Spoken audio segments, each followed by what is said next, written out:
What's up, ballers? Jacob here with AllDriveNoDrop, talking about the Franklin C45. I imagine that there will be quite a few different opinions on this paddle because I think it's going to depend how you weighted this up. I'm going to talk about it stock. I'm going to talk about it weighted up. I'm going to talk about everything. I just want to get that out there that this one's a good one to watch a couple of reviews because I think there's going to be some different things said. But pretty excited to talk about this C45. It's in my wheelhouse. I'm a hybrid player, and this one, you know, is definitely in my wheelhouse. I really enjoyed it. Coming in at $230, you can take that down to $207 with code AllDriveNoDrop. Liking this blue edge guard too. Only problem with this, I'm gonna call it almost like a Detroit Lions helmet blue. It does get scuffed up a little bit, and for some reason this edge guard seems to stick to the tungsten tape a little bit more. So like as I've been messing with this, you can see it kind of leaves a little bit, but what can you do? What can you do? That's just how it is. I want to get into the construction with this. This Franklin, so this right now is their hybrid. It's a 14 millimeter. It is called the C45 because the way the carbon fiber is laid at a 45-degree angle.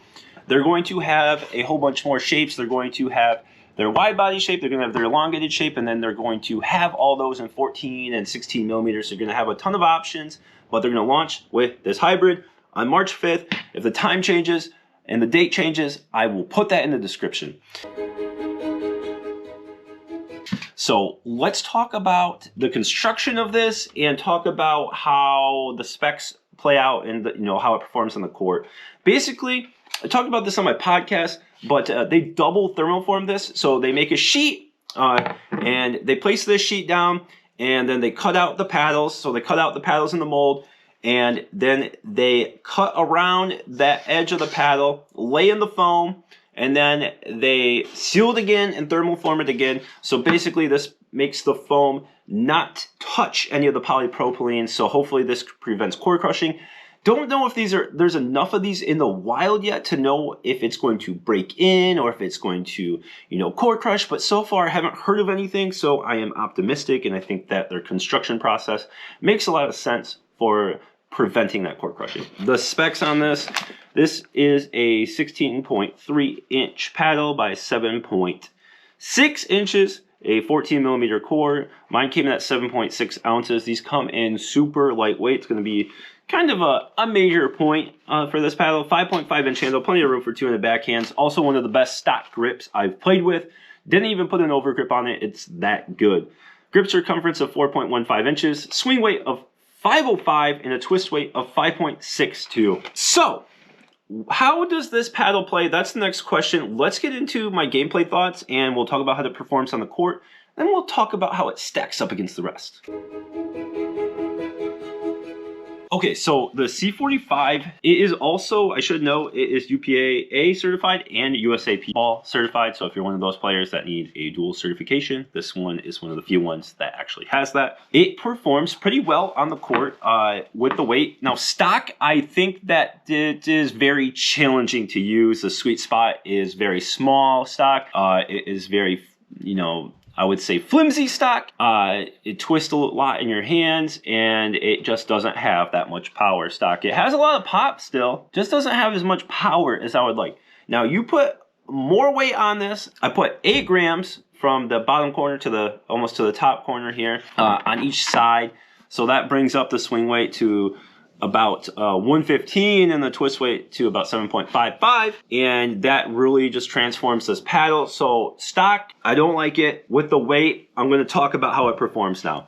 Dwell time, with the weight, gets more dwell time, gets pretty good dwell time. I like it, and it has one of those more of a hollow sound. So you get that hollow, what many call like that Gen 3 hollow kind of sounds more, like the Yola 3S thudding sound, and here is the sound of it.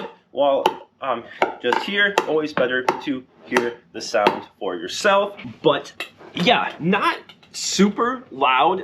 So like some people are saying, like, how come the pros paddles sound different and then sometimes they don't? I don't know. They told me that it could be a combination of how much weight they add and how hard they hit it, or it could just be the audio on the TV. So That's all I know. That's what it is. There's really no way for me to know until if I got the pros paddle and played with both.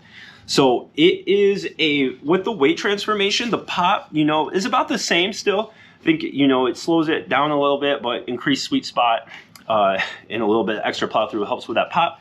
But then the power, it basically, with the weight, it becomes a power paddle.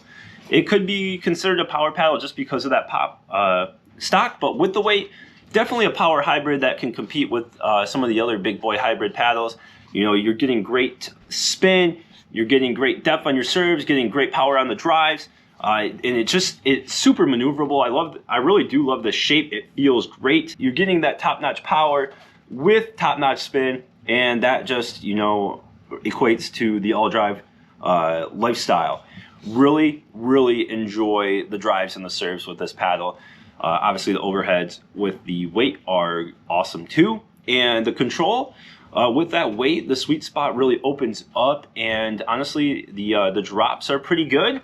And the dinking is probably where, it's still super maneuverable. It just takes a little time to get used to. The paddle construction is a little different, but once I got used to it, still able to generate some good two-handed topspin dinks and forehand topspin dinks. I think this really excels in firefights with that combination of pop and power and maneuverability. Really, really good in hands battles. With that weight transformation and just the general overall sweet spot size being really opened up with the weight, really, really enjoyed this paddle once I've made the modifications. So let's talk about how it stacks up against the other paddles. I'm gonna pull up an image on the screen here. Kind of shows you the C45 with weight, without weight. So with weight, right there with the Vapor Power in terms of the power level. So above the Olympus, so the Olympus comes in at you can see that 110 swing weight compared to the 115 swing weight of the C45 with weight. And then the pop level about the same. I just attribute that to kind of like a sweet spot size type of thing, or with the weight added. I got a higher range of numbers on the pop testing with the C45 without weight, and then with the weight, just a tighter range, but around the same average. Twist weight, so with that weight, obviously improves the twist weight a ton, and no stability issues once you add that weight. It just depends what you're looking for. So for me, I'm definitely okay to add the customization with the weight. No problem for me, but if you're not looking to customize a paddle, I would say definitely do not get this one. But if you are okay customizing it, I think that this is a very good performer.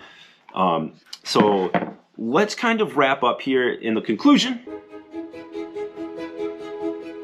You're asking if you should get the Franklin C45 hybrid paddle. Well, I think if you want a very customizable hybrid power paddle that I'm optimistic on having less core crushing issues than some of its competitors, then I would say the answer is yes. Talking 230, go down to 207. With the code AllDriveNoDrop, we are, of course, in the pricier end of things. That just seems to be what the power paddles are costing these days, except if you do compare it to the Vapor Power and the Spartus Olympus, we are coming in cheaper. Vapor Power at 159, Olympus at 180. It just depends. Do you want to have the Franklin C45 with that super low lightweight and low swing weight? That is for you to decide. I did add a 18-gram flick weight with this weight setup. I was trying it both ways just to let you know. I was trying for some counterbalancing. I actually did like it with the weight in the handle. So if you're looking to try it, try out that weight in the handle. And again, love the stock grip and love the spin that this paddle generates. And I do enjoy a little customization. I know not everyone does, so I do want to highlight there is a very strong difference between this paddle weighted up and not weighted up. So it's really not hard to weight your paddle up though. You can follow what I did. You can do your own experimenting. It's actually a lot of fun once you give it a try. So Franklin C45 going on sale March 5th. If you were watching this video before then, if you're watching after, it should already be on sale with more shapes to come. That's all I have on the Franklin C45. Like the video, subscribe if you found it helpful to help grow the channel. Really do appreciate it. And then let me know if you've played with it or if you have any questions. Thank you very much. Go play some pickleball.